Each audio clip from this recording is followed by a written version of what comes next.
Hello, I'm here at Baguio Flower Market.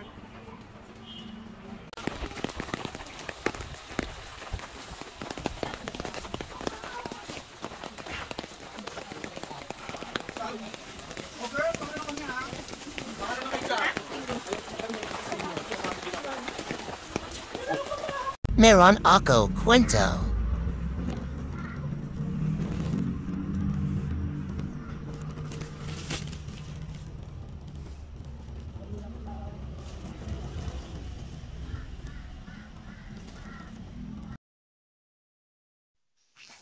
Hola, meron na pong kwento. For the meantime, makinig muna tayo dun sa kwento ng Hilakbot Haunted Story na YouTube. Panoorin natin.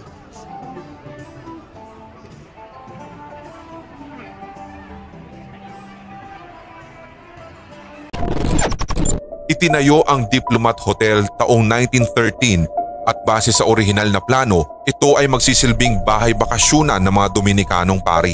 Nagtapos ang konstruksyon nito taong 1915.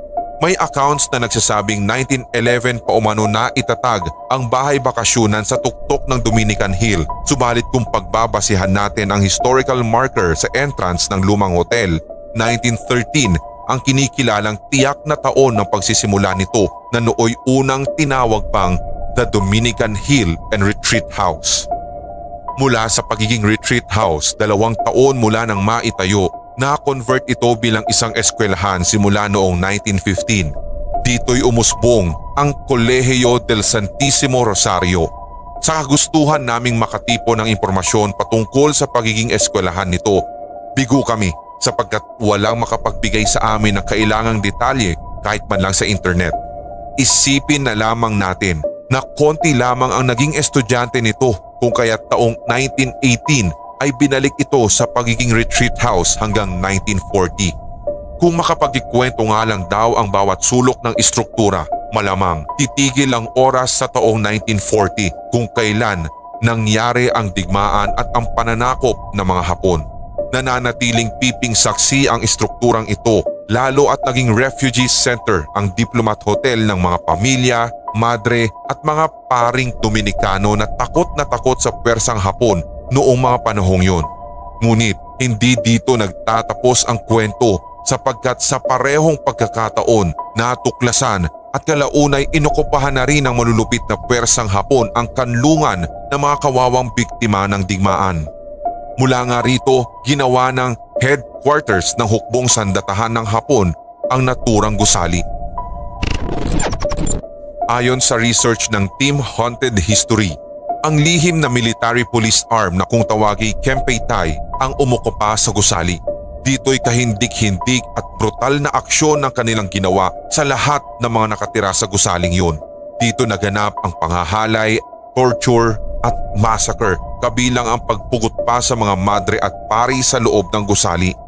Ang mga sanggol pa nga at mga musmos ay pinaniniwala ang karumal-dumal ding pinaslang sa bahagi na kung saan matatagpuan ang fountain ngayon.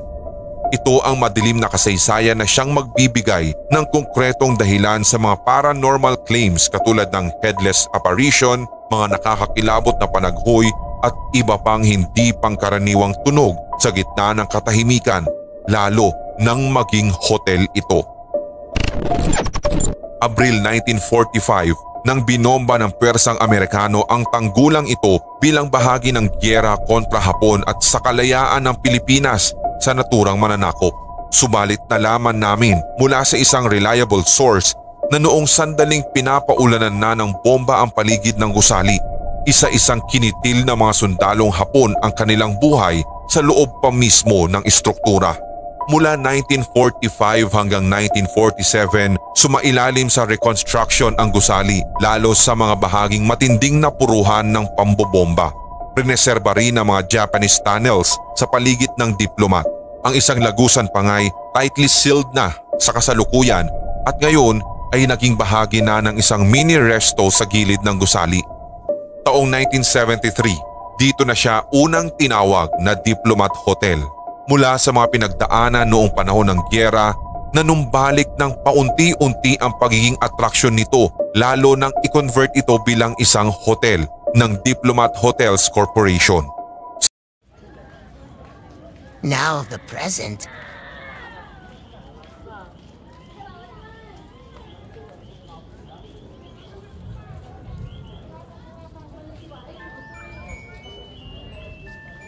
One of my most unforgettable experiences life is that I had a chance to sleep overnight at the Dominican Retreat House. Early the 1990s, me and my cousin went to visit our cousin in Baguio City, who is at that time at the Dominican Hill. My cousin was a security guard, and he was that brave. I didn't expect that I'm going to stay overnight there.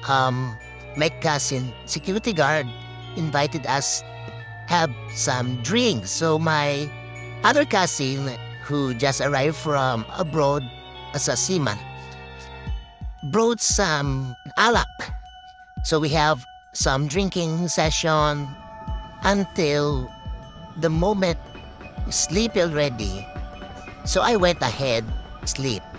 There was no electricity. That was as what we are using then was some flashlight and a kerosene lampara. And I didn't know that this place was a haunted house I heard only one single ghost story at that times. I was on the to see is to believe mode at that time. So requested my cousin to that I may be excused and go ahead and sleep, kind of drunk and very sleepy at that time. Right? It was already past 9 p.m.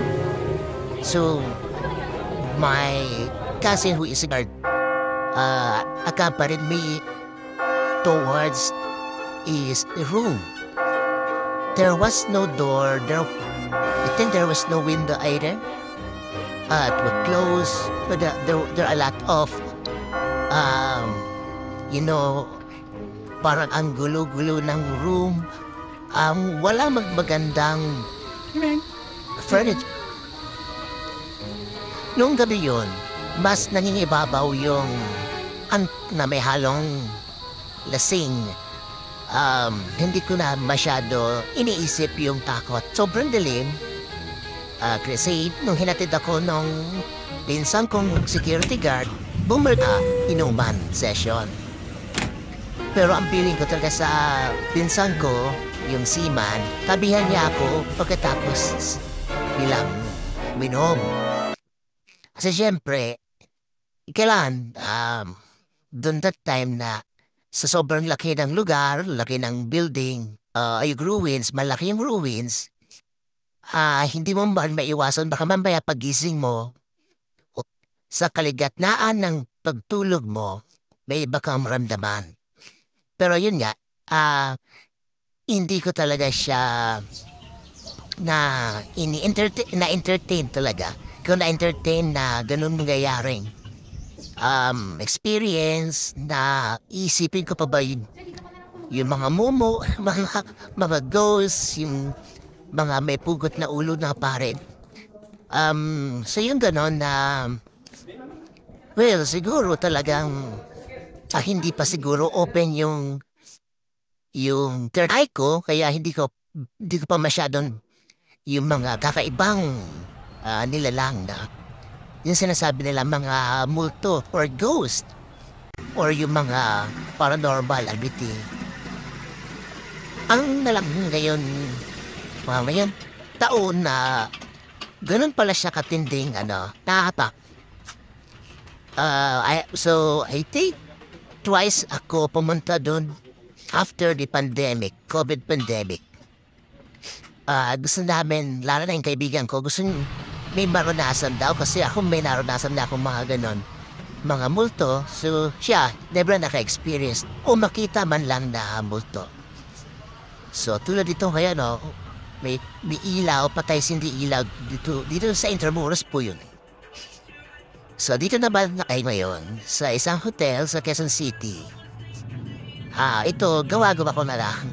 So kung yun, magkaroon ng ganitong trending na video. Wala dyan. Mag-isa lang din ako dyan. Wala rin ako naramdaman dyan sa kwarto. So ito, edit na lang. Then sa face up na uso na rin yung mga AA photo love niyan. Tuwala siya tigdan.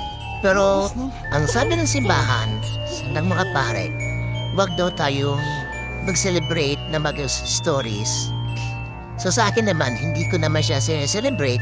Sinishare ko lang din yung aking experience. So doon sa Dominican Hill, ulitin ko, wala akong naramdaman doon na ibang nilalang. Dahil nag-operate ako doon, mas nakakatakot nga yung biglang mawawala na yung sahod mo. So maraming salamat sa inyong pakikinig sa pagpanood ng aking video kwento. I hope po na share ko. Please, I appreciate kung may gusto mag-comment, magbigay ng sadyan, ng tips. Mahalaga po sa akin yan para ma-improve yung aking vlogging. So itong paniki, ito malaki yan sa Boracay ko siya nakita. So nahalong mga pictures dito sa video na to. Pumunta ako sa loob ng kuweba ng ano nga ba yun? Yung sa Cagayan, Calio Cave. caves pala. Kasi marami siyang chambers, no? So, Intramuros ko sa Chinatown. Ayan. Ang ganda, no? Yun. So, naniniwala po ako na meron naman ghost, no? At paranormal sa ating mundo. Yun lang, kung meron kang third eye, so mararamdaman mo yun.